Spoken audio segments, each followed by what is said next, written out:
Hello, my name is Ashley Scher, and today for our RYT 300 yoga teacher trainees, we are going to talk about the anatomy of cow face pose.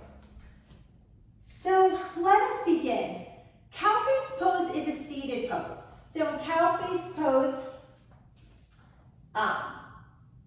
we start seated, bring a leg around, bring an arm up and around, and then the other arm comes back.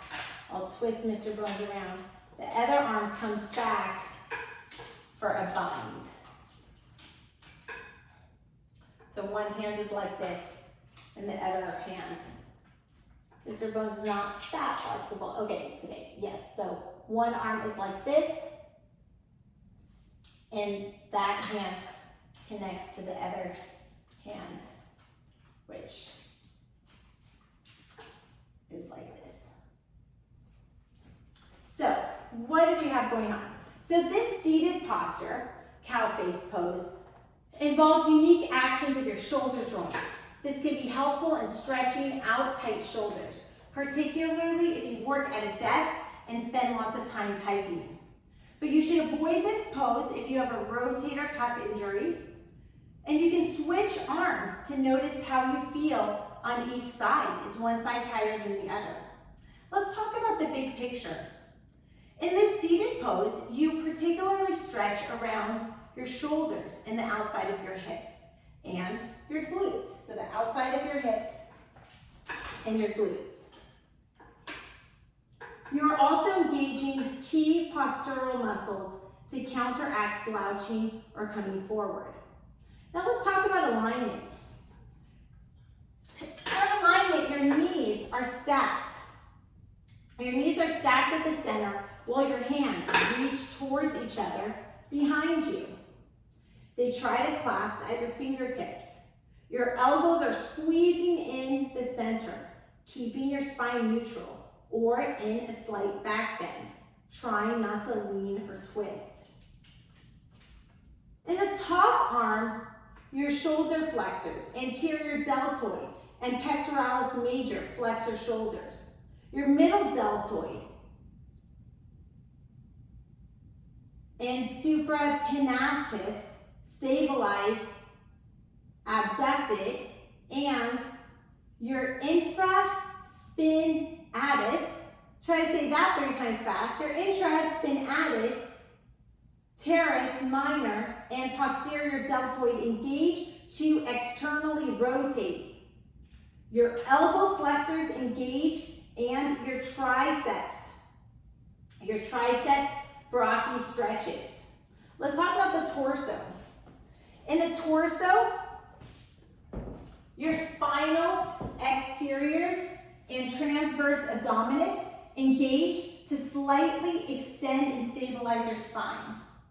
While your rectus abdominis stretches, your rhomboids engage to retract your scapula. Reach elbows in as much as possible. So let's say you're doing it on this side. Let's get this guy flexible. See, even Mr. Bones has a side he's better at. So Mr. Bones is a little tight here. Here, we'll do it like this. So yes, now he's got it. So, but his elbow now is a little tight. But anyway, try to reach your elbow in as much as possible. So the trick to connecting the two hands together is really first stretch this part. Try to get the elbow behind your head or elbow up and close your skull as much as possible. And then grip, you can also grip a strap to connect the hands together if there's a gap. So let's talk about the neck. In your neck, your splenius capitis and splenius cervicus engage to press your head back in space, perhaps in slight cervical extension to counteract the tendency of the head to fall forward. So that's these muscles. The bottom arm. So the arm that's reaching back. So a cow face pose should be done on each side, so you know the bottom arm can switch. So let's try to get him. His elbow doesn't want to bend, but okay. So here, Mr. Bones' bottom arm. And his bottom arm, which kind of should be more, it should be more of an angle up. So his bottom arm,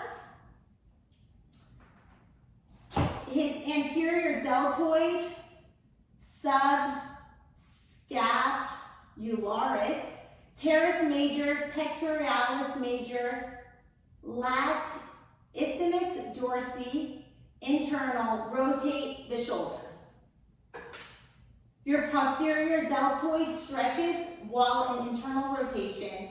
Your elbow flexors engage while your triceps brachii stretch.